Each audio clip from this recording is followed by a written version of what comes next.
Hello everyone, welcome to my YouTube channel English literature zone. आज के video में हम लोग टू द लाइट हाउस, जो कि वर्जीनिया वुल्फ की काफ़ी फेमस नॉवेल है, उसके बारे में पढ़ेंगे। तो वीडियो शुरू करते हैं। वीडियो जो है काफ़ी इजी लैंग्वेज में होगा। वीडियो के थ्रू अगर आपका हेल्प होता है, वीडियो आपके सिलेबस का है, तो प्लीज़ आप लोग वीडियो को लाइक करना, चैनल को सब्सक्राइब करना और कमेंट करके बताना वीडियो को कैसा लगा। तो वीडियो शुरू करते हैं। To the lighthouse is one of the greatest 20th century novel. 20th century का one of the greatest novel है, रिटन बाय वर्जीनिया वुल्फ। इसको लिखा गया है किसके द्वारा? वर्जीनिया वुल्फ के द्वारा। It was written in 1926। इसको कब लिखा गया था? 1926 में। एंड पब्लिश्ड इन 1927, और पब्लिश किया गया 1927 में बाय हॉगर्थ प्रेस। हॉगर्थ प्रेस के द्वारा पब्लिश किया गया। The publishing house founded by Virginia wolf and her husband. एक पब्लिशिंग हाउस थी हॉगर्थ प्रेस, जिसको कि पब्लिश करवाया, मतलब जिसको कि चलाया जाता था किसके द्वारा? जिसकी स्थापना की गई थी वर्जीनिया वुल्फ और उनके पति के द्वारा। As soon as it was published, जैसे ही इस नॉवल को पब्लिश किया गया, it becomes the best seller. ये कौन, मतलब बेस्ट सेलर बुक नॉवल बन गई इन हर नॉवेल्स, उनके नॉवेल्स में। And it has remain her most persistently praised book, और मतलब वो आज भी जानी जाती है, मतलब बहुत ज़्यादा जिसको लगातार प्रशंसा मिली हो, ऐसे नॉवेल में से जानी जाती है, जो है हम लोग का to the lighthouse. The novel is about Ramsay family. Novel जो है रैमसे फैमिली के बारे में है, एंड देयर विजिट, और उनके विजिट के बारे में है, to the Isle of Skye. Isle of Skye मतलब एक द्वीप है स्काई का, वहाँ वो लोग घूमने जाते हैं इन स्कॉटलैंड। स्कॉटलैंड में between 1910 and 1920। It recalls childhood emotions, या मतलब याद दिलाता है, उस चीज़ को रिकॉल करता है, पुनर्दोहराता है चाइल्डहुड, बचपन की यादों को, अनुभवों को। एंड हाईलाइट्स एडल्ट रिलेशनशिप, और एडल्ट के जो मतलब जो बड़े होते हैं उनके रिलेशनशिप को हाईलाइट करता है। इन 1998 में द मॉडर्न लाइब्रेरी, जो मॉडर्न लाइब्रेरी है, named to the lighthouse number 15 on its list of 100 best English language novels of the 20th century. तो मॉडर्न लाइब्रेरी के द्वारा इसको, जो टू द लाइट हाउस है, उसको नंबर 15 पे रखा गया था 100 बेस्ट इंग्लिश नॉवेल्स में 20th सेंचुरी का। फिर आगे इन 2005 में the novel was chosen by Time magazine. Time magazine को के द्वारा नॉवेल को चूज किया गया as one of 100 best English language novel since 1923।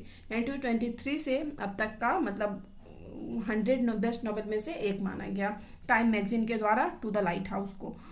Author of to the lighthouse की जो ऑथर हैं इज वर्जीनिया वुल्फ। जो वर्जीनिया वुल्फ है, हु वॉज, जो कि हैं as an English novelist, short story writer, essayist, literary critic भी हैं। She was also known as one of central figure of the feminist movement of the 1970s में जो feminist movement हुआ, उसका भी एक महत्वपूर्ण, मतलब एक फिगर के रूप में जानी जाती है। इन हर लिटरेरी करियर, अपने लिटरेरी करियर में she wrote a lots of novels, ढेर सारा नॉवेल्स लिख रखी है।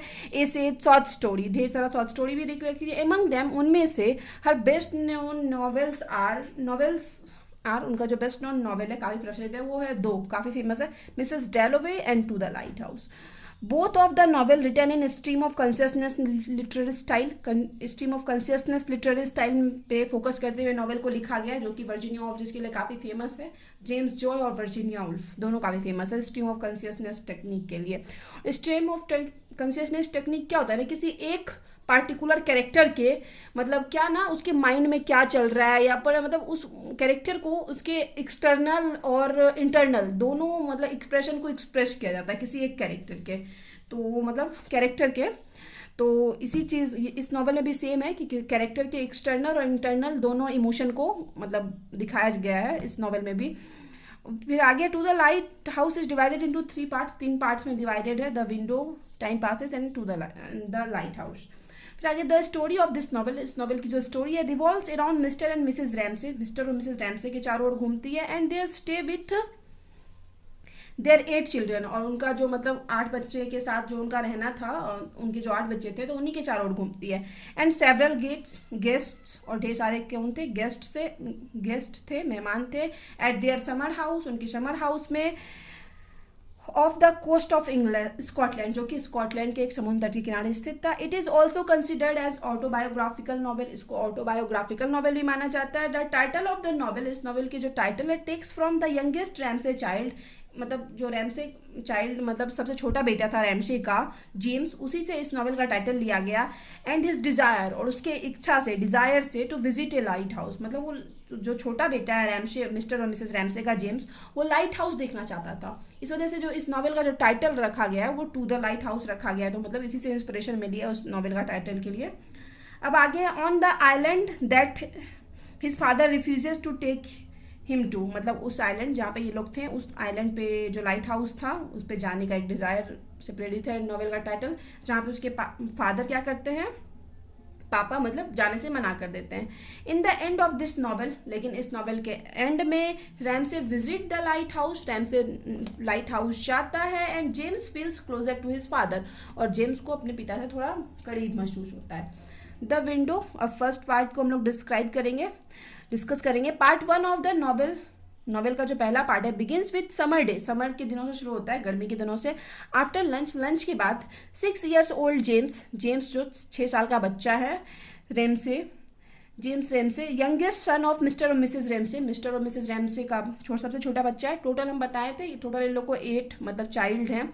Wants to visit the lighthouse, ये कैसे करना चाहता है, लाइट हाउस जाना चाहता है। Mrs Ramsay assures James, Mrs Ramsay जो है जेम्स को मतलब दिलासा देती है that they go to visit the lighthouse the next day, वो बोलती है कि चलो ठीक है हम लोग नेक्स्ट डे, अगले दिन लाइट हाउस घूमने जाएंगे। This prediction is denies by Mr Ramsay, और यही चीज़ जो ये बोलती है कि हम लोग कल जाएंगे घूमने, तो ये प्रिडिक्शन जो है मना कर दिया जाता है मिस्टर रैमसे के द्वारा।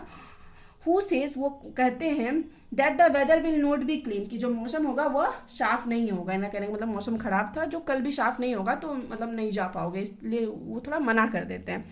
This opinion forces a certain tension between mister and Mrs Ramsay, और यही चीज़ जो वो मना करते हैं तो इस वजह से थोड़ा सा टेंशन नहीं होता है ना, थोड़ा सा बुरा लग जाना, तो मिस्टर और मिसेस रैमसे के बीच में थोड़ा सा टेंशन इस वजह से हो गया था। And James and mister Ramsay and James, और जेम्स जो कि लाइट हाउस घूमना चाहता था तो उसके पापा मना कर दिए, जो इन दोनों के बीच में थोड़ा मतलब वैसा प्यार वाला एक होता है ना, वैसा कुछ नहीं बचता, एक अफेक्शन, तो वो चीज़ थोड़ा थोड़ा बुरा लग रहा था जेम्स को भी। Many friends and colleagues also join them, ढेर सारे फ्रेंड भी उन लोग को ज्वाइन करते हैं एट देयर हाउस, उनके घर में, समर हाउस में।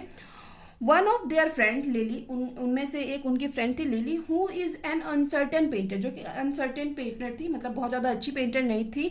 And tries to make a portrait of Mrs Ramsay, और क्या कर चाह रही थी कि मतलब कोशिश कर रही थी मिसेस रैमसे की पोर्ट्रेट बनाने की, पेंटिंग बनाने की। अनदर गेस्ट चार्ल्स, एक दूसरा गेस्ट है Charles Tansley, is an admirer of Mrs Ramsay, Mr Ramsay का कौन था, एडमायरर यानी प्रशंसक था। Mrs Ramsay wants that, Mrs Ramsay चाहती थी that Lily to marry one of her old family friend, कि लिली जो है ना उनके एक पुराने फैमिली फ्रेंड से शादी कर ले जिसका नाम है William banks. But lily refuses the proposal, लेकिन लिली जो है इस प्रपोजल के लिए मना कर देती है। Minta Doyle and Paul Rayley, Minta Doyle और जो पॉल रेल्स और ऑल्सो गेस्ट ऑफ रैमसे के ये लोग भी गेस्ट हैं। एंड वन डे, एक दिन, पॉल प्रपोज मिंटा, तो एक दिन पॉल क्या करता है, मिंटा को प्रपोज कर देता है। As Nancy, Andrew, Minta and Paul walk along the cliff before dinner, अब डिनर से पहले जो नैन्सी है, एंड्रयू, ये दोनों मिस्टर और मिसेस रैमसे के चाइल्ड हैं, मिंटा और पॉल, ये सब कहाँ जाते हैं, क्लिफ घूमने जाते हैं, वहाँ पे मतलब वॉक करने जाते हैं। क्लिफ क्या होता है ना, एक टीला टाइप का होता है, मतलब थोड़ा ऊपर उठा हुआ पार्ट, मतलब माउंटेन टाइप, थोड़ा मतलब बट माउंटेन से कम मतलब ऊपर उठा हुआ होता है, तो टीला पे घूमने जाते हैं। They go down to the beach के पास भी जाते हैं, यानी समुद्र के तट के पास। Where Minta loses her grandmother's brooch, जहाँ पे लॉसेस यानी खो देती है मिंटा अपने ग्रैंड मदर के ब्रूच को, इन द रॉक्स, पत्थरों में। While Paul civilly determines to find, जिसको कि पॉल है ना मतलब पूरा मतलब खोजने की कोशिश करता है, मतलब ध्यान से कि वो उसको मिल जाए।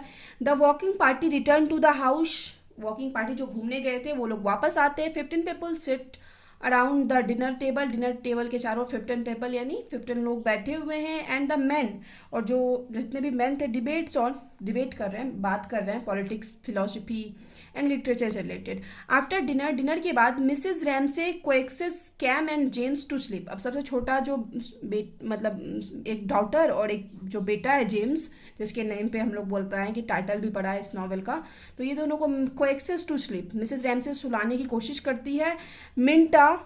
Lily, Paul, Prue and Andrew decided to go to beach. ये लोग डिसाइड करते हैं कि ये लोग कहाँ जाएंगे, बीच पे जाएंगे। इसमें से प्रू और एंड्रयू जो है मिस्टर और मिसेस रैमसे के चाइल्ड है। ये लोग बीच पे जाने का मतलब डिसाइड करते हैं to look at the waves, लहरों को देखने के लिए। Mrs Ramsay joins Mr Ramsay. Mrs Ramsay क्या करती है, मिसेस रैमसे को मिस्टर रैमसे को ज्वाइन करती है।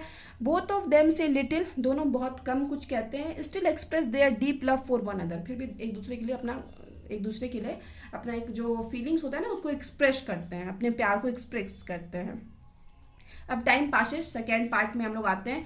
नाइट पास, वो रात गुजरती है। Then the season pass, Mrs Ramsay dies suddenly, और अचानक से क्या होता है, मिसेस रैमसे की मृत्यु हो जाती है। द हाउस स्टे एम्प्टी, अब जो इन लोग का घर है वो पूरा खाली रहता है। प्रू इल्डेस्ट डॉटर ऑफ रैमसे, अब प्रू जो हम बताए थे डॉटर है इनकी, तो वो क्या होती है, जो सबसे बड़ी डॉटर है, डाइज इन चाइल्ड बर्थ, वो चाइल्ड बर्थ में मर जाती है, मतलब एक बच्चे को जन्म देते के time. And Andrew dies in world war, और एंड्रयू जो है वो वर्ल्ड वॉर में मर जाता है। ड्यू टू दिस रीजन, और यही कारण है कि Ramsay family doesn't go to summer house, कि रैमसे फैमिली जो है समर हाउस नहीं गई है फॉर एनी वेकेशन, किसी भी वेकेशन, किसी भी छुट्टी के लिए, फॉर 10 ईयर्स, 10 सालों से। Housekeeper of summer house की जो हाउस कीपर थी, जो देखभाल करती थी, Mrs McNab gives up to caring for the house, उस हाउस की मतलब देखभाल करना भी छोड़ चुकी थी। व्हेन मिसेस मैकनव, अब जब मिसेस मैकनव को गेट्स ए न्यूज़, उनको एक न्यूज़ मिलता है, समाचार मिलता है, that Ramsay family again is coming to the summer house, की जो रैमसे की फैमिली है वो फिर से समर हाउस आ रहे हैं फॉर वेकेशन, छुट्टियों के लिए, आफ्टर 10 ईयर, 10 साल बाद। Then she cleans the house, फिर उसके बाद हाउस साफ करती है फॉर द विजिटर्स, जो विजिटर्स आने वाले रहते हैं उनके लिए साफ करवाती है। Lily also joins Mr Ramsay, Lily भी मिस्टर जो रैमसे को ज्वाइन करती है, जो कि शुरू में भी उनके साथ थी। And the rest of children at the house, और जो बाकी बच्चे थे, 2 तो मर गए हैं, 2 का तो डेथ हो गया, तो बाकी 6 बच्चे भी इन लोग के साथ जाते हैं। अब आगे थर्ड पार्ट आता है टू द लाइट हाउस का। इन द थर्ड पार्ट, तीसरे पार्ट में of this novel, Mr Ramsay forces the teenage Cam and James to go the lighthouse with him. अब मिस्टर रैमसे बोलते हैं cam और James को कि चलो मेरे साथ लाइट हाउस चलो, जो कि जेम्स बचपन में जिद कर रहा था, लेकिन ये मिस्टर रैमसे मना कर देते। तो कैम जो मतलब ये लोग का क्या है, छोटा बेटा बेटी है, तो इसको बोलते हैं कि चलो मतलब लाइट हाउस तुम लोगों को घुमा दिया जाए। Mr Ramsay, his son James and his daughter Cam prepare to sail to the lighthouse. ये लोग मतलब रेडी होते हैं कि ये लोग मतलब सेल करके, मतलब समुद्र के बीच में रहता है तो लाइट हाउस, तो वहाँ जाएंगे नाव से। इन द लॉन, अब लॉन में Lily tries to paint, Lily painting बनाने की कोशिश कर रही है, but is distracted by thoughts, लेकिन वो बहुत सारे थॉट्स के द्वारा डिस्ट्रैक्ट हो रही है, मतलब क्या हो रहा है, उसका ध्यान भटक रहा है। ऑफ मिसेस रैमसे से रिलेटेड थॉट, क्योंकि नो डाउट्स स्टार्टिंग में जब वो आई थी समर हाउस तो मिसेस रैमसे की पोर्ट्रेट बना रही थी, तो इस वजह से उनको बहुत सारा थॉट आता है जब उनको पता चलता है कि मिसेस रैमसे नहीं रही, उनका डेथ हो गया, तो इस वजह से वो थोड़ी डिस्ट्रैक्टेड थी। एंड क्वेश्चंस लाइफ्स मीनिंग, और लाइफ्स के मीनिंग से रिलेटेड क्वेश्चन को लेके थोड़ा मतलब एक डिस्ट्रैक्ट फील कर रही थी, ध्यान नहीं दे पा रही थी। As the boat reaches to the lighthouse, जैसे ही बोट जो है उन लोग की लाइट हाउस के पास पहुंचती है, mister Ramsay praise James, mister Ramsay क्या करते हैं, जेम्स की तारीफ करते हैं एज ए स्किल सेलर, बोलते हैं कि मतलब तुम बहुत अच्छा मतलब सेलिंग करते हो, बहुत अच्छे से नाव चलाते हो, जैसे एक मतलब होता है ना कि एक स्किल सेलर मतलब जो एक ट्रेनिंग मतलब बहुत अच्छे से चलाता है, it means. At this moment, और इसी समय James first time feels connection with his father, तो इसी टाइम जो है ना जेम्स पहली बार फील करता है कि उसके फादर के साथ उसका कुछ कनेक्शन फील करता है कि हाँ मेरे पिता हैं, पहली बार उसकी तारीफ किए थे। अक्रॉस द बे, और वहीं खाड़ी के पार, Lily finally completes of painting, और लिली भी अपनी पेंटिंग को कंप्लीट करती है। फिर आगे है, दस इस प्रकार, in spite of the fact that authors language is quite complex, मतलब इस फैक्ट के बावजूद, इस तथ्य के बावजूद कि ऑथर जो है वर्जीनिया वुल्फ, उनका जो लैंग्वेज है वो क्वाइट कॉम्प्लेक्स, थोड़ा जटिल है। Nobody will deny the fact, इस फैक्ट से, इस तथ्य से भी कोई डिनाई नहीं कर सकता, that Woolf depicts not only internal details की उल्फ, एक्सटर्नल डिटेल्स की उल्फ जो है इस नॉवेल के थ्रू सिर्फ एक्सटर्नल बाहरी चीज़ को के बारे में डिटेल्स नहीं देती, बताती, but also important inner feeling of her character, लेकिन बल्कि अपने कैरेक्टर के अंदर जो इनर फीलिंग चल रही थी उस चीज़ को भी एक्सप्रेस करने की कोशिश करती है। She discloses the thought and ideas in people's mind, people mind में जो मतलब जो भी थॉट चल रहा था उसको डिस्क्लोजेज यानी उसका खुलासा करती है, उसको प्रकट करने की कोशिश करती है इस नॉवेल के through. So now we can say, इस प्रकार हम लोग कह सकते हैं दैट कि to the lighthouse Virginia Woolf का जो टू द लाइट हाउस है found a subject that enable her to full justice to her technique, मतलब ऐसे सब्जेक्ट पे बेस्ड है जो कि उनके जो टेक्निक है उसके साथ फुल जस्टिस करता है, फुल न्याय करता है, मतलब उस टेक्निक पे प्रॉपर मतलब एडजस्ट करता है खुद को। वो कौन सा टेक्निक है? स्ट्रीम ऑफ कॉन्शियसनेस टेक्निक, जिसमें हम बताएं नो डाउट कि थॉट्स को भी बहुत ज़्यादा इंपॉर्टेंस दिया जाता है करेक्टर्स के, तो उसी चीज़ को मतलब ट्रूली जस्टिस करता है उस चीज़ के साथ, स्ट्रीम ऑफ कॉन्शियसनेस टेक्निक के साथ। तो यहाँ पे जो है वीडियो खत्म होता है। वीडियो अगर आपको अच्छा लगा, आपके लिए हेल्पफुल है, तो प्लीज़ आप लोग वीडियो को लाइक करना, चैनल को सब्सक्राइब करना और कमेंट करके बताना वीडियो आपको कैसा लगा। मिलते हैं नेक्स्ट वीडियो में नेक्स्ट टॉपिक के साथ।